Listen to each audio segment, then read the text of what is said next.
Hello everyone from the internet and welcome back to my video. So today I just took a picture from Sideshow Collectibles. If you didn't know, Sideshow Collectibles is a high quality company for figurines. I'm not even gonna call them toys because look at this Dilophosaurus that I'm gonna draw right now. I'll put a picture on the upper right corner so that you get the full view of the Dilophosaurus. But yeah, I really love Sideshow Collectibles because they made multiple toys and they look amazing. So today I just took one of these Sideshow Collectible figurines and I tried to redraw them. I know, I know what you're gonna say. You're gonna be like, hey Teshe, why didn't you draw them? You know what? I'm a bad artist, so I'm not gonna do anything like that. So as you can see, I'm doing the crest right now, just checking if everything looks good. And yeah, doing the head first because the head is what makes a dinosaur look very, very special. So I'm focusing on the head right now and making sure that the edges look pretty spot on. So I start off with a sketch, like layering out the body without making any mistakes. So yeah, let me tell you more about the Dilophosaurus then. Let me give you some fun facts.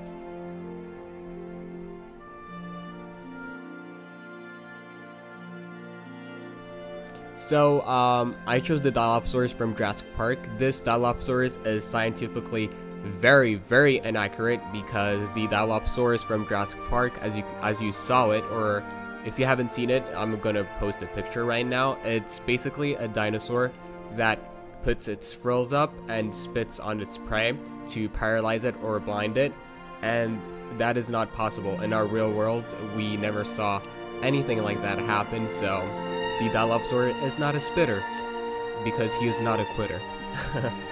No puns intended, but yeah.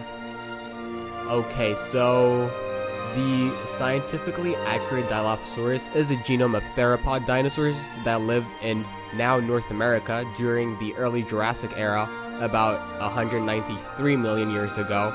So in 1940, there were 3 skeletons that were discovered in northern Arizona, and 2 of the best preserved were collected in 1942. Oh, that is an interesting fact. So the Dilophosaurus can go in a length to 23 feet. Let me convert that into meters because I don't know how much is 23 feet, although I lived in America for about a year now. 23 feet to meters. Let me see. It's 7 meters. Wow, that's a pretty lengthy Dilophosaurus, and it can get up to 880 pounds. Then we convert pounds to kilometers, kilograms, 880 pounds to kilograms. Let me see with a quick Google search, and it's about 400 kilograms. Oh wow, so the Dilophosaurus was pretty big. And the Dilophosaurus lived between 201.3 million years ago and 182.7 million years ago. And Dilophosaurus, its scientific name means two-crested lizard. So here are some very fun facts. As you can see, now I finished doing the sketch on the neck of the Dilophosaurus, and I'm doing like its thing over there. So yeah, and the scales are also very important because I don't want the Dilophosaurus to look very bland. I want it to look like a lizard. Although most dinosaurs nowadays are not reptilian, they're mostly related to birds, which is pretty interesting. But I prefer them being much more reptilian because who doesn't like scary stuff? But you know, to each his own. I won't judge anybody on that one. Okay, now let me give you some fun facts about the Jurassic Park Dilophosauruses.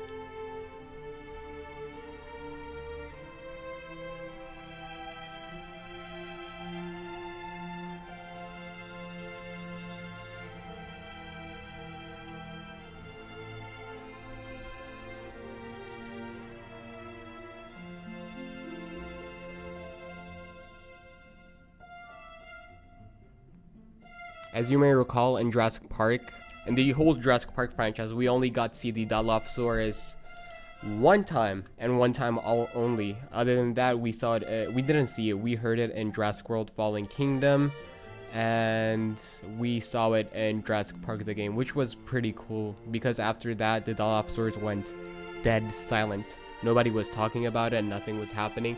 It really sucks because it was like a very unique dinosaur that we never got to see again. But hopefully, in Jurassic World Dominion, we get to see it yet again. So, let me see. From the Jurassic Park perspective, it says that the Dilophosaurus, one of the earliest carnivores, we now know that Dilophosaurus is actually poisonous, spitting its venom at its prey, causing blindness and eventually paralysis, allowing the carnivore to eat at its leisure. This makes Dilophosaurus a beautiful, deadly addition to Jurassic Park. So, the Dilophosaurus was one of the largest dinosaurs of the early Jurassic period. Dilophosaurus gets its name from the two thin crests of its bone on top of its head. These were probably used as a display for courtship purposes, for mating purposes. It's unlikely that it had a frill like the movie suggests. Yeah. And that is a pretty known fact, and the Dilophosaurus has been found in the United States, like I mentioned earlier, in Arizona. As a primitive predatory dinosaur, Dilophosaurus didn't have forward-facing eyes to give it stereo vision, meaning a 360-degree vision. It may have used scent as an integral part of its hunting technique. It had long and slender rear curving teeth and long jaws and strong front arms, which would have been effective in grabbing prey. It was fast, probably with a top speed of 30 miles per hour. Footprints attributed to Dilophosaurus appear in groups, so it may have hunted in small packs. It shares the same overall body configuration as Dilophosaurus, even though Dilophosaurus is currently classified as a member of a different group of theropod rather than their Dilophosaurus, its relatives. Okay, those were some fun facts. So, there were 17 Dilophosaurus that were created by InGen in their compound on Isla Sorna, where they were raised by workers there until a few months had passed, where 5 were transported to their neighboring island of Isla Nublar for InGen's Jurassic Park. They resided in the Dilophosaur paddock of the park.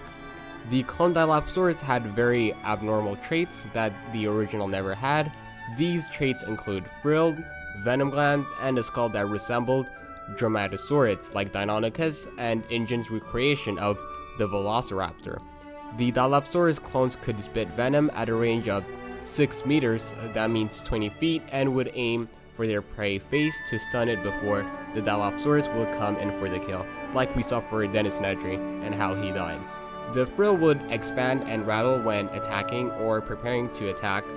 They also were slightly smarter than their original counterparts, being 6 meters, 20 feet instead of 7 meters when fully grown, and lacked a 4th finger. The clone Dilophosaurus lacked a notch on the upper jaw. Like all of InGen's theropods, they had pronated wrists. These are some fun facts. So let's come back to our Dilophosaurus that I was drawing earlier. Yeah, I'm putting on the color layer just to get an overall idea of how I'm going to paint the color or put the color in, as you can see. And yeah, I think I talked for a good while, so I'm gonna leave you guys to it. And if you've seen my video until here, please consider liking the video. And yeah, I'm not going to be talking anymore, so see you later guys, take care.